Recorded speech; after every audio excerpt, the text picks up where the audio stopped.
자, 누가복음 오늘 1장 46절부터 56절까지 교독하시고 마지막 절 합독합니다. 제가 먼저 누가복음 1장 46절 먼저 읽습니다. 마리아가 이르되 내 영혼이 주를 찬양하며 내 마음이 하나님 내 구주를 기뻐하였으며 그의 여종의 비천함을 돌보셨습니다. 보라, 이제 후로는 만세의 날을 복이 있다 일컬으리로다.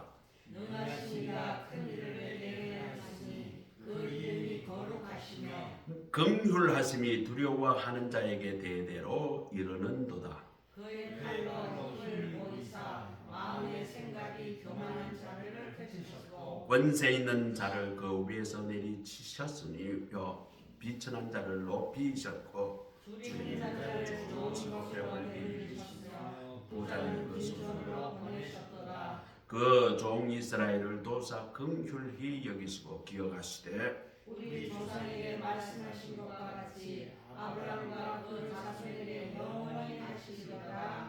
같이 읽습니다. 마리아가 석 달 좀 함께 있다가 집으로 돌아가니라. 아멘.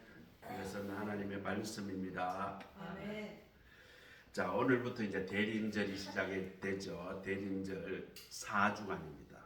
4주간. 오늘 이제 제가 보라색으로 이렇게 바꿨잖아요. 보라색을 이것을 스토리라고 그래요. 이것을 착용하는 것은 교회력으로 두 번 있어요. 한 번은 대림절 예수님이 태어나시기 4주 전부터 4주간만 욕을 하고 그 다음 부활절 전에 사순절이라는 40일이 있습니다. 그때도 요 보라색을 그때만 보라색을 찾아요. 자, 이것은 예수님의 권위, 예수님의 정숙함, 예수님의 존엄, 예수님의 왕권, 그리고 우리는 회개, 그런 의미를 갖는 색깔입니다. 그러니까 옛날에 보라색은 색깔을 내기가 어려웠어요. 그래서 황제들만 보라색을 착용을 했는데 예수님의 왕권을 강조할 때에 이 보라색을 하게 됩니다. 자, 대림절은 몇 주간이라고요? 4주간. 그럼 부활절 전에 사순절은 며칠이라고요? 40일. 예, 사순, 1순이 10일이거든요. 사순절 그러면 40일. 대림절은 4주. 우리 이제 교회 다니는 사람 그 정도는 상식적으로 알아야 어디 가도 무시를 한다. 자, 이제 12월이 되면 무슨 계절이 오죠? 성탄절이, 크리스마스가 다고 온단 말이죠. 백화점이 난립니다. 장식하고 말이죠. 야, 더더군다나 한 2, 3일 전에 눈이 그렇게 많이 와가지고 야, 우리 성남도 보니까 완전히 겨울 왕국이 돼가지고 야, 나무에 눈꽃이 이렇게 폈는데 얼마나 보기 좋았는지 야, 참 보기 좋았어요. 오랜만에 그렇게 나무에 눈이 달려가지고 눈꽃이 있는 그런 것은 참 오랜만에 봤어요. 제가 미국 갔을 때 미국은 눈이 너무 많이 오니까 보스턴 이쪽에는 눈이 너무 많이 오니까 와도 뭐 1m, 2m는 그냥 애교 수준이고 많이 올 때는 5m, 8m 이렇게 와요. 제가 한번 그 미국의 그 보스턴에서 한 1시간 좀 캐나다 쪽으로 들어가는 그 도시에 그게 무슨 도시인데 거기 연수를 갔다가 한 번은 눈 폭풍이 왔는데 5m가 쌌어요. 5m. 그러니까 호텔이 2층이 거의 다 잠길 정도로 그렇게 눈이 많이 왔어요. 그렇게 눈이 오니까 호텔은 말이죠. 당장 물을 데워가지고 일단은 로비하고 그 다음 그 차가 들어오는 그쪽하고 주차장에다가 뜨거운 물 뿌려가지고 그걸 다 녹여요. 그리고 또 눈이 이제 잊지 말라고 약품을 뿌리고 거기 빠질 뿐이에요. 근데 그거 벗어나면 양쪽에 눈 절벽이에요. 그다음 도로도 말이죠. 주 도로만 제설차가 새벽까지 왜 오는데 눈을 말이죠. 너무 많으니까 퍼담아가기 싫은 다 다닐 데가 없으니까 눈을 빨아가지고 옆으로 다 보내는 거예요. 그래서 도로를 뚫더라고요. 야, 눈은 살다가 울릉도도 많이 온다는데 거기 눈보다도 더 많이 오는 걸 처음 봤어요. 여하튼 성탄절이 오면 여하튼 뭐 우리 주변에는 뭐 성탄절 옷 장식하고 말이죠. 가게마다 전부 다 성탄절 말이죠. 교회도 안 다니면서 말이죠. 크리스마스 초리 다음에 매달고 빵가게 가면 말이죠. 온갖 장식들을 다 합니다. 더군다나 백화점 가면 더 화려하게 장식하죠. 오늘도 우리도 이제 여기에 크리스마스 초리 장식할 겁니다. 성탄절의 주인공은 누구일까요? 예수님이지, 예수님. 그런데 세상은 예수님 없이 성탄절은 뭐야? 제일 재밌게 노는 날이 성탄절. 1년 중 마귀가 제일 좋아하는 날이 언제일까요? 성탄절입니다. 성탄절 전날에 가면 사실은 그날 거룩하게 보내야 되는데 세상 사람들은 아랑곳하지 않고 그날은 술 마시는 날이에요. 왜? 성탄절은 노는 날이니까 모여서 그냥 흥청망청 그렇게 그런 날로 세상은 즐기고 있어요. 오늘 우리에게 주신 말씀은 마리아의 찬가로 잘 알려진 말씀입니다. 이 대림절 첫째 주일을 맞이해서 우리는 마리아의 찬양을 통해서 우리는 어떤 교훈을 배울 수 있을까 한번 말씀을 봅니다. 46절 48절에 보니까 마리아가 이르되 내 영혼이 주를 찬양하며 내 마음이 하나님 내 구주를 기뻐하였음은 그의 여종이 비천함을 돌보셨습니다. 보라 이제후로는 만세 나를 복이 있다 일컬으리로다. 이 47절에 보니까 내 마음이 하나님 내 구주를 기뻐하였다 이렇게 되고 있어요. 마리아는 이 찬가를 하나님 앞에 바칠 때에 누구에게 이 찬양을 드리는가 이걸 분명하게 명시합니다. 하나님을 찬양하고 하나님을 예배했다 그렇게 나옵니다. 또 마리아의 기쁨의 근원이 하나님이시다 이것을 찬양해야 합니다. 그리고 본문에는 마리아는 하나님을 내 구주 나를 구원해 주시는 주님이시다 그 뜻이죠. 자, 오늘 여기서 우리는 교훈을 얻어야 합니다. 우리가 드려야 될 예배의 대상이 누구일까요? 하나님이라는 것을 항상 예배에서 우리는 분명하게 해야 합니다.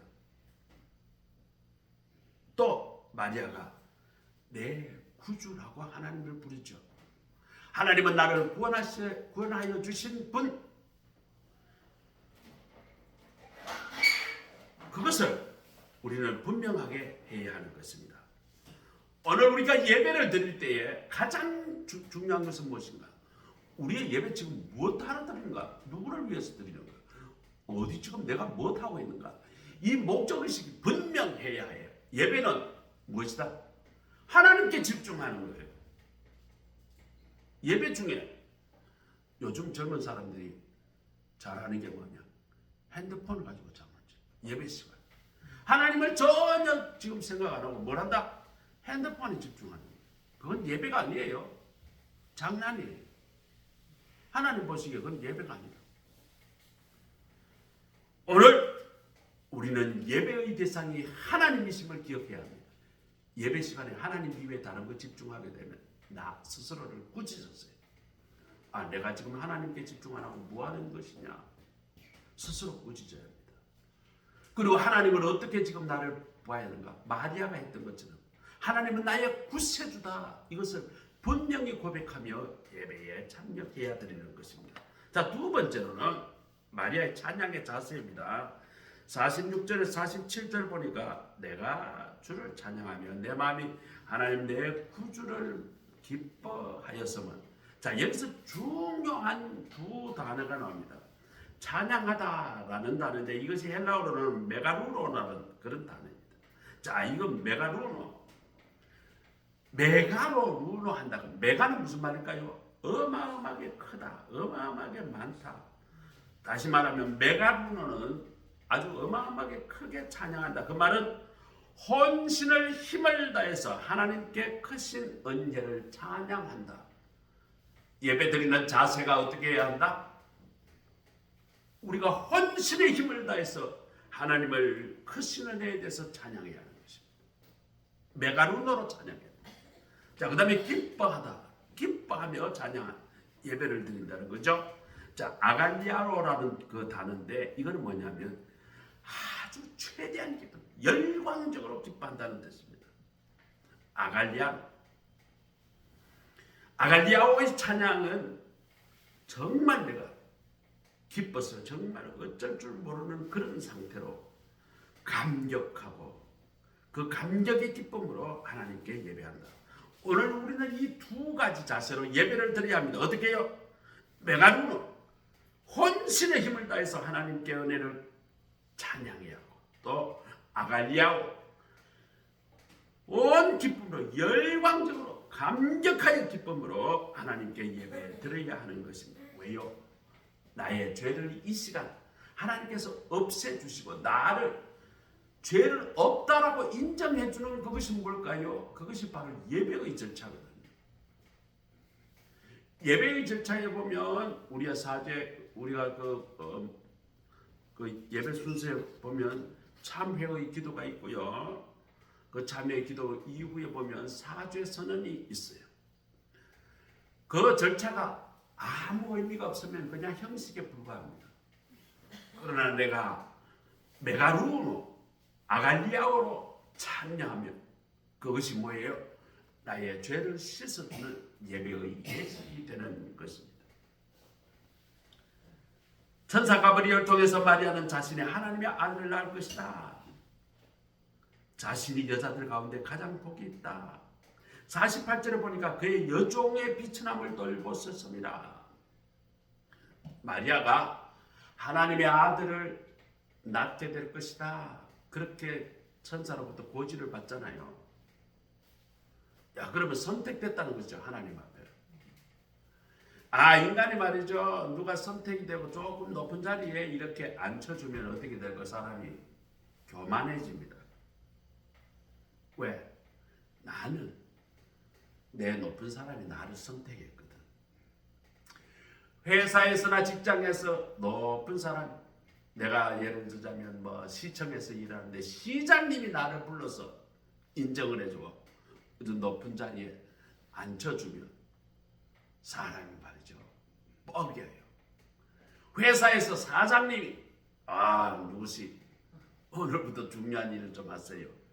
이렇게 인정을 해주고 선택하게 되면 그 마음속에 교만이 금방 차게 됩니다.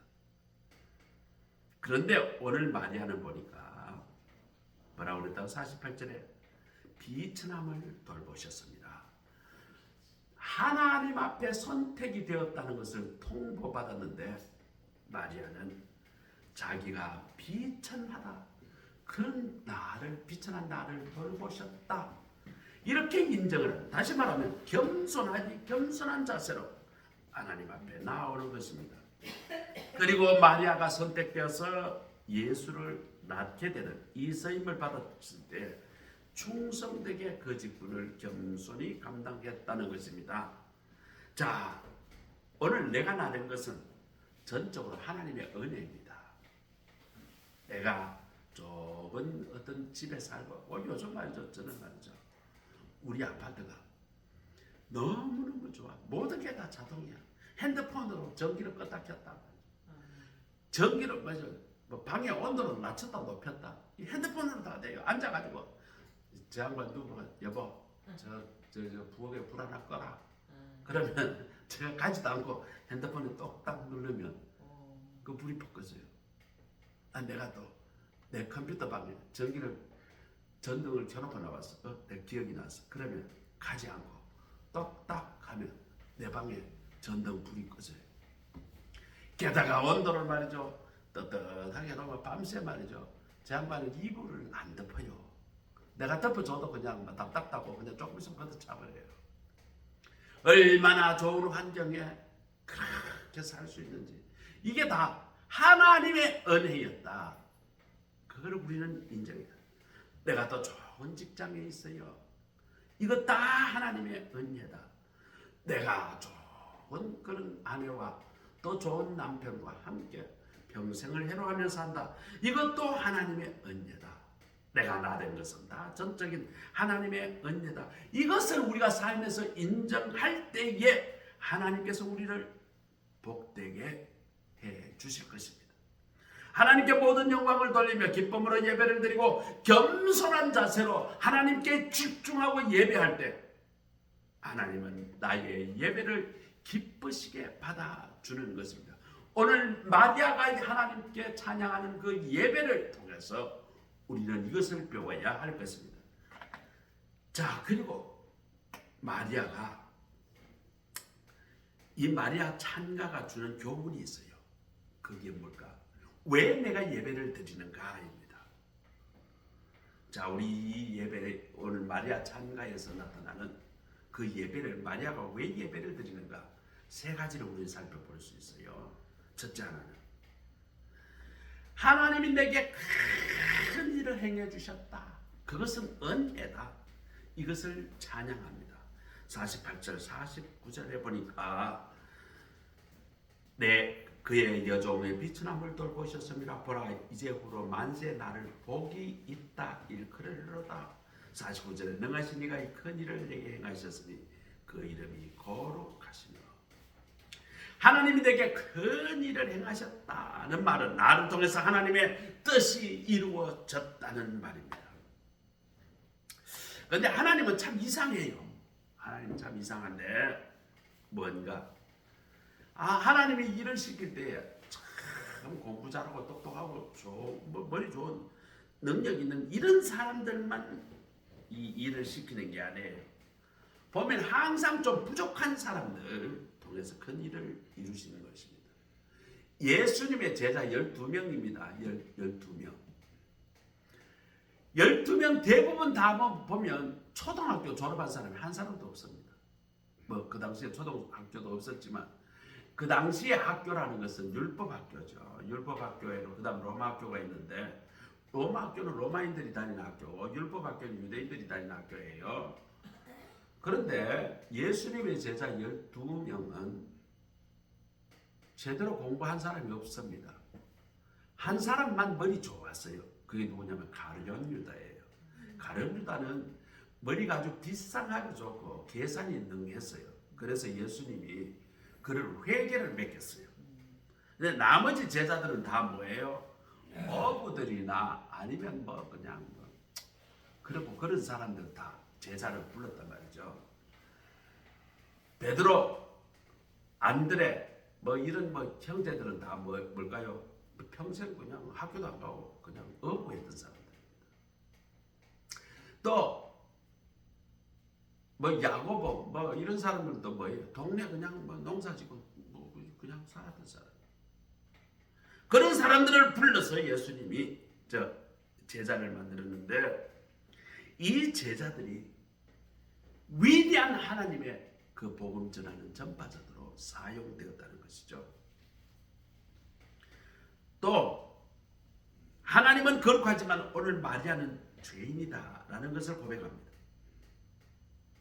하나님은 독생자 아들을 마리아의 몸에서 세상을 구원할 구주를 탄생하게 하셨습니다. 하나님은 마리아에게 너무나 큰 복을 내주셨고 그래서 마리아는 하나님께 은혜를 찬양하며 겸손히 예배합니다. 자, 여기서 우리는 좋은 교훈을 얻어야 합니다. 크고 능하신 하나님, 내게도 큰 일을 행하시고 계신다는 것을 우리는 알아야 합니다. 이것을 깨닫는 사람은 하나님께 감사할 수 있어요. 하나님께 예배할 수 있어요. 이것을 깨닫지 못하는 사람은 예배의 이유가 없습니다. 하나님은 나의 별볼일 없는 나 같은 존재를 선택하여 주셨고 하나님께서 내게 좋은 직장을 주셨고 하나님께서 내게 좋은 사명을 주셨고 하나님께서 내가 세상을 사랑하라라는 그런 임명도 주셨다. 이것을 깨닫는 사람만이 하나님 앞에 감사할 수 있고 하나님께 예배 드릴 수가 있습니다. 하나님은 그의 독생자 예수 그리스도를 보내주셔서 나 같은 죄인도 구원해 주셨죠. 그리고 나 같은 죄인을 통해서 복음 전하며 이 세상에서 어떤 일을 맡아서 그 일을 감당하라. 그 일을 통해서 하나님의 큰 구원 역사를 이루라. 이렇게 내게 사명을 주셨습니다. 그 능하신 이가 나에게도 큰 일을 행하셨도다. 이 고백이 오늘 우리의 고백이 되어야 합니다. 하나님께서 내게도 오늘도 큰 일을 행하신다. 이것을 우리는 기억하면서 우리는 하나님께 찬양하며 예배를 드려야 합니다. 우리의 삶에서 매우 중요한 그 메시지가 여기에 나오는 것이에요. 자, 두 번째 마리아가 예배한 이유는 하나님이 내게 긍휼을 베풀어 주신 은혜를 찬양하는 거예요. 50절에 보니까 긍휼하심이 두려워하는 자에게 대대로 이르는도다.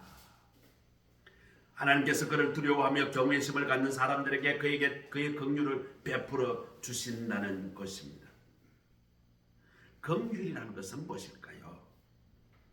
죄인을 불쌍히 여기고 사랑을 베푸는 마음을 말합니다. 뉴욕에 가면 뉴욕 맨하튼 주변에 보면 비행장이 3개가 있어요. 비행장 3개가 있는데 제일 큰 것이 존 F 케네디 공항이라는 것이고, 그 다음에 그 옆에 라과디아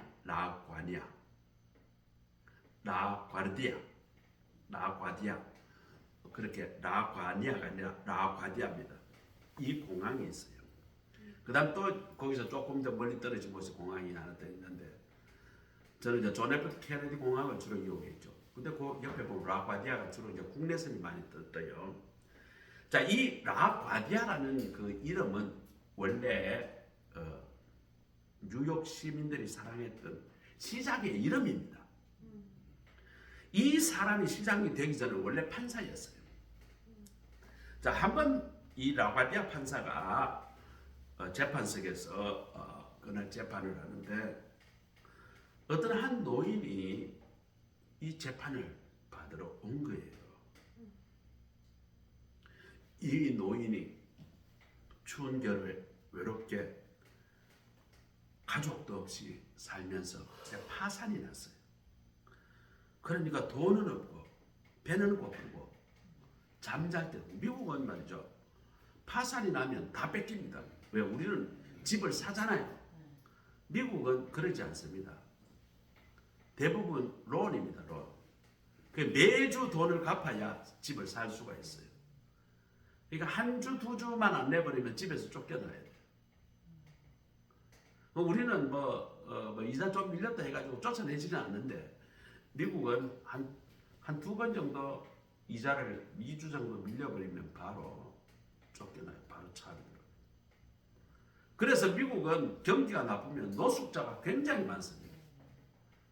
거기 집을 돈이 아주 많은 사람이야 사겠지만 대부분 사람은 론입니다. 그것도 자기 평생 갚을 만큼 30년 론 막 이렇게 해가 그걸 매주 갚아 들어가는 그런 시스템이에요. 어쨌거나 이 노인이 노숙자이면서 돈이 한 번 없어요. 배가 너무 고팠어요. 그래서 빵집에 가서 20달러어치 빵을 훔쳐서 먹다가 잡혀온 거예요. 자, 그래서 말이죠, 이 라과디아 판사가 묻습니다. 자, 빵집에 가서 빵을 훔쳐서 먹은 것은 잘못했죠. 네, 잘못했습니다. 그럼 벌을 받아야 되겠네요. 그러니까 제가 죄를 지었으니까 어쩔 수 없죠. 마지막으로 하실 말씀이 있습니까? 이렇게 노인을 향해서 묻습니다. 그때 노인은 판사님, 저에게 한 번만 더 긍휼을 베풀어 주옵소서, 이렇게 요청합니다.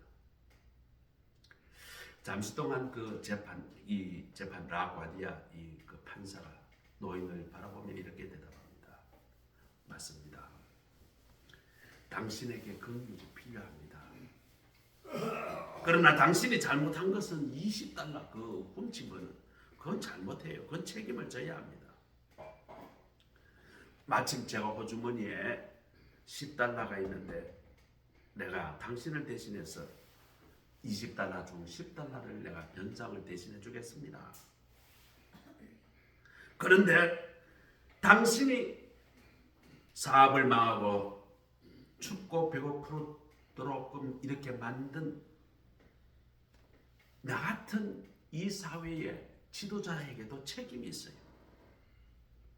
그리고 이 방청객에 있는 우리 모두가 이 사회에 이런 가난한 사람들이 배고파서 도둑질밖에 할 수 없는 이런 사회에 만든 그 책임도 우리에게 있습니다. 그러니 10달러가 더 필요한데 이 법정에 계신 여러분, 우리 사회와 여러분도 이렇게 춥고 배고파 방황하며 도둑질하도록 내버려둔 데 대한 공동의 사회적 책임이 있다고 생각합니다. 제 말에 동의하신다면 누구라도 좋으니 후원금을 좀 내주지 않겠습니까? 이랬더니 말이죠. 법정에 있는 사람들이 말이죠. 자기만 호주머니 뒤지더니 10달러, 50달러, 100달러 막 있는 대로 막 내놓는 거예요. 벌금뿐만 아니라 그 돈 모금된 것을 그 노인에게 주고 가서 집은 못 사겠지만 우선 당장 거처를 마련하고 이 돈으로 배고픔을 해결하시오. 그리고 판결을 내렸다는 거예요. 이 명판결이 뉴욕타임즈에 아주 대서특필이 됩니다. 뉴욕 시민들은 말이죠. 그렇게 긍휼을 베풀었던 그 판사를 존경하게 되었고 나중에 이 사람을 시장으로 세워야 되겠다. 그래서 이 사람이 시장이 됐어요. 시장이 돼서 말이죠. 가난한 사람들, 노숙자들 먹이도록 사회에서 말이죠. 교회에서 말이죠. 그리고 개개인들이 말이죠. 참여해가지고 길거리 음식 우리로 가지고 이제 바퍼 사역이죠. 저희 서울역 앞에 가면 바퍼 하기도 하고 청량리역 큰 역 주변에 가면 그렇게 바퍼서 그러면 말이죠. 가난한 사람들이 줄을 쫙 서서 그걸 받아 먹어요. 이때부터 뉴욕에서는 그게 생긴 거예요. 그래서 비행장을 만들었는데 이 비행장 이름을 라과디아 공항으로 만들자 이렇게 이름이 정해졌다는 거예요. 여러분, 하나님은 긍휼이 풍성하신 분입니다. 이 긍휼이 풍성하신 하나님, 우리가 아직 죄인 되어 있을 때 우리를 위하여 자기의 독생자 아들 예수님을 이 땅에 보내주셨습니다. 그리고 십자가에 못 박혀 죽게 하심으로 우리를 죄와 멸망에서 절망에서 우리를 구원해 주셔서 우리를 죄 없다 칭하고 우리의 멸망과 절망에서 소망과 희망으로 우리를 바꾸어 주신 분이 있습니다. 이것이 바로 하나님의 긍휼입니다. 마리아처럼 하나님의 큰 긍휼이 임함으로 구원을 받는 은혜에 찬양하는 우리 모두가 되시기를 바랍니다. 자, 세 번째로 마리아가 찬양한 이유는 하나님은 반드시 약속을 지키신 분이라고 하나님을 찬양했습니다. 51절에서 55절에 보니까 마리아는 과거 이스라엘의 역사를 되돌아보면서 과거에 하나님이 이스라엘을 위해서 행하셨던 큰 일을 인해 가지고 하나님께 예배를 드리고 있다는 것이죠. 하나님은 애굽의 바로에서 그의 군대들을 흩으시고 바벨론의 느부갓네살 왕이나 벨사살 왕을 패하시고 또 애굽에서 종살이하던 비천한 이스라엘을 구원해 주셨고 높여 주셨습니다. 하나님은 그들을 애굽에서 해방시키시고 그들을 축복의 땅으로 인도하셔서 좋은 것으로 배불리 먹여 주셨습니다. 그 이유는 무엇일까요? 하나님은 바로 그들의 조상에게 하신 약속 때문입니다. 아브라함에게 한 약속을 지키시려고 하나님은 그들에게 약속하신 바를 언제나 신실하게 지키십니다. 하나님은 거룩하시고 신실하시기 때문에 그 약속한 바를 반드시 지키십니다. 마찬가지로 하나님은 나를 구원하시리라는 약속을 지키기 위하여 하나님의 아들 독생자 예수 그리스도를 보내주셨습니다. 이와 같이 하나님의 약속은 영원합니다. 그것이 나에게도 유효합니다. 지금 또 그 일이 이루어지고 앞으로 온전히 이루어지실 것입니다. 그러므로 우리는 하나님의 이 약속하신 말씀을 그대로 이루어짐을 믿고 마리아처럼 하나님을 찬양해야 합니다. 우리가 왜 기독교, 우리가 왜 예수님을 믿습니까? 우리는 성경에서 약속한 그 약속이 반드시 내게 임할 것이다라는 것을 믿기 때문에 우리는 기독교를 믿습니다. 우리는 예수님을 믿는 것이에요. 성경의 말씀이 그냥 허투루 된 말씀이 아니라 나에게 조목조목 이루어지실 그 말씀이라는 것을 믿는 것입니다. 그렇기 때문에 우리는 그 신실하신 하나님께 찬양하고 예배해야 하는 것입니다. 마리아 노래 오늘 막 정리합니다. 예배하는 법에 대해서 우리에게 말씀을 해 주셨어요. 예배의 대상이 누구입니까? 바로 하나님이십니다. 예수님이십니다. 성령님이십니다. 삼위일체 하나님의 우리의 예배의 대상입니다. 우리는 예배의 자세는 어떻게 해야 될까요? 우리가 정성을 다하고 최선을 다하고 최고의 예배를 드려야 합니다. 셋째로 우리가 어떻게 하나님을 예배해야 할까요? 왜 우리가 하나님께 예배해야 할까요? 하나님은 내게 큰 복을 내리셨고 큰 일을 내게 행하시고 또 앞으로 이루어 주실 약속을 우리에게 해 주셨고 그 약속을 신실하게 지키시기 때문에 우리는 하나님께 찬양하고 예배해야 하는 것입니다. 우리도 마리아와 같은 예배자가 되시기를 간절히 소원합니다. 성탄절이 이제 다가옵니다. 대림절이 왔어요. 대강절이라고도 합니다. 이 대림절, 대강절 같은 말이에요. 교단에 따라서 조금 다르는데 우리 교단은 주로 대림절이라고 부르고 합동처는 대강절이라고 잘 불러요. 같은 말입니다. 자, 이 성탄절, 대강절은 잘 경건하게 보내야 할 신앙의 부흥의 계절입니다. 다시 우리가 복음을 우리가 전도해야 할 계절입니다.